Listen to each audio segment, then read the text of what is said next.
Don't miss this urgent update on universal credit cuts affecting thousands of old retirees and veterans. I'm David, and you need to hear this now before we dive in. Hit that subscribe button and tap the bell icon so you never miss crucial updates that directly impact your benefits and financial security. This is information that every retiree and veteran should know right now. Here's the shocking truth. The Department for Work and Pensions, DWP, has announced plans that will slash universal credit payments for 66,000 old retirees across the UK, including many veterans who have served our country. But why is this happening now, and what does it mean for you or your loved ones?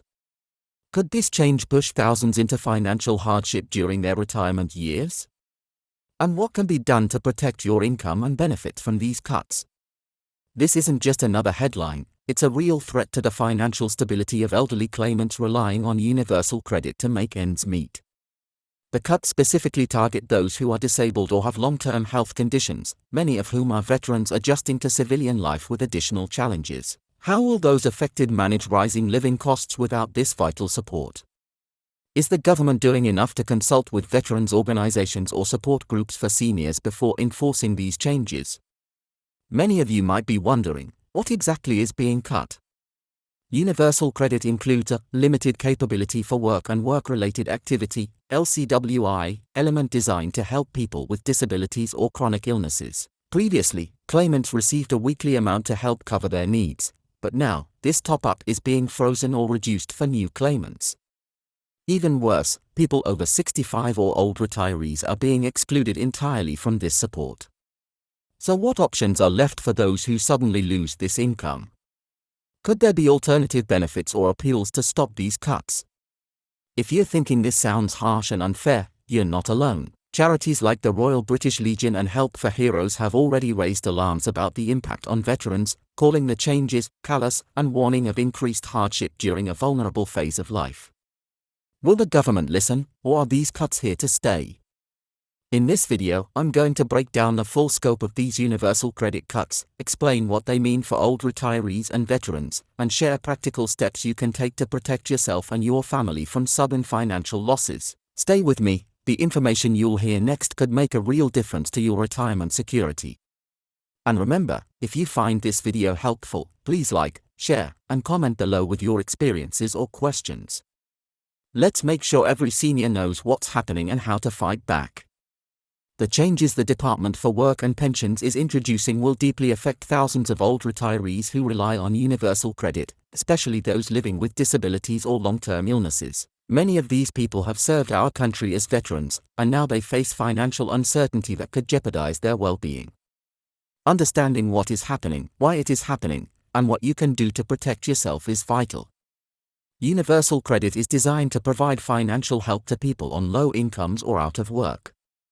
It includes extra support for those who have limited capability for work due to illness or disability, known as the LCWI element. This extra amount helps cover the additional costs that come with managing health conditions. Until now, many claimants received this support as a lifeline that made it possible to pay bills, buy medications, and cover everyday living expenses.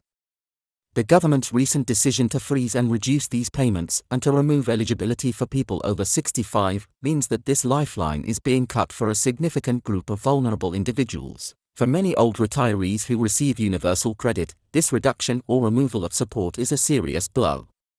Living on a fixed income already presents challenges, and when you factor in rising costs of utilities, food, and healthcare, losing hundreds of pounds a month can mean having to make impossible choices between heating your home, buying medicines, or buying food. The fact that this cut affects disabled veterans, men and women who have sacrificed so much, adds a layer of injustice that cannot be ignored. One question many are asking is why these changes are happening now.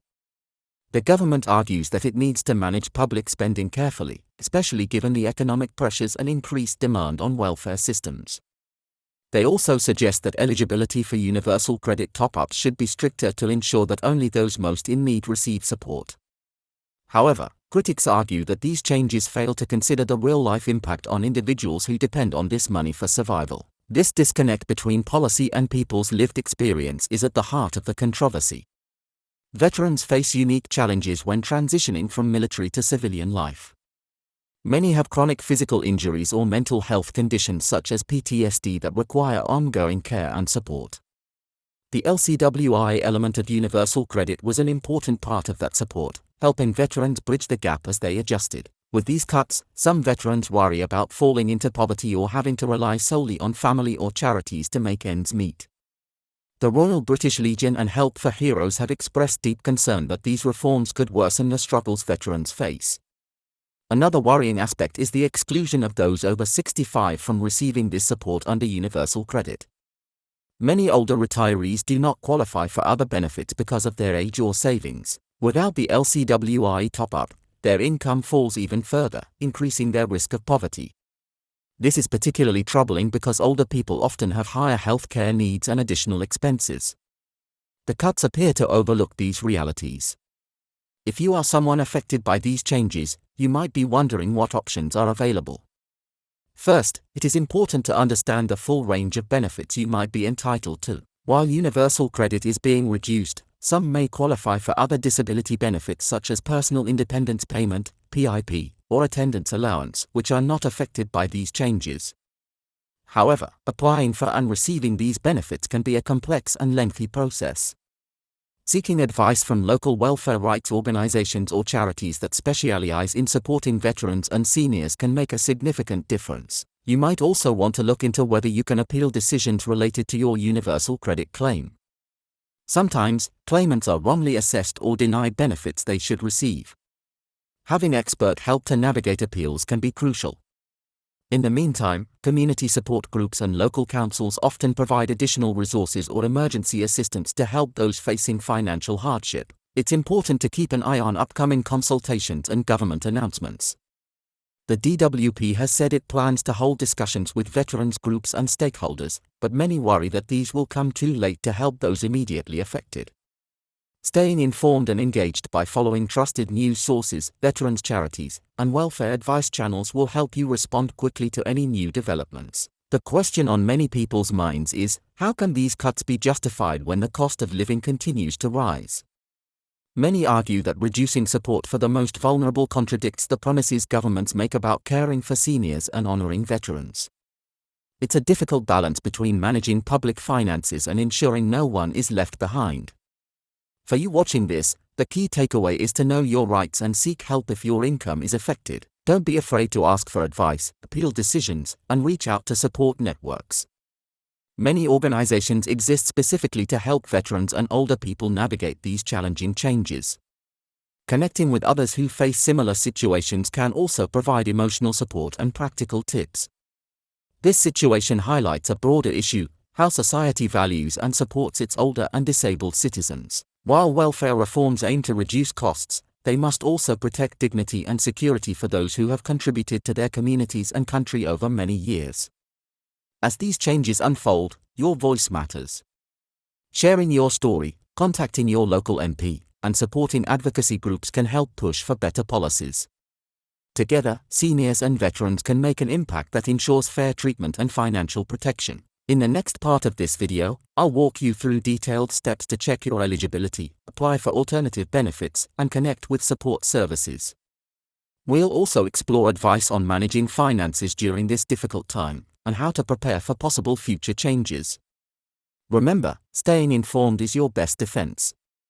If you find this video helpful, please like, share, and subscribe to keep getting updates that matter to you. Comment below with your questions or experiences. I read every message and want to help. You're not alone in this. I'm David, and I'll be here to guide you through all the latest news and support for seniors and veterans.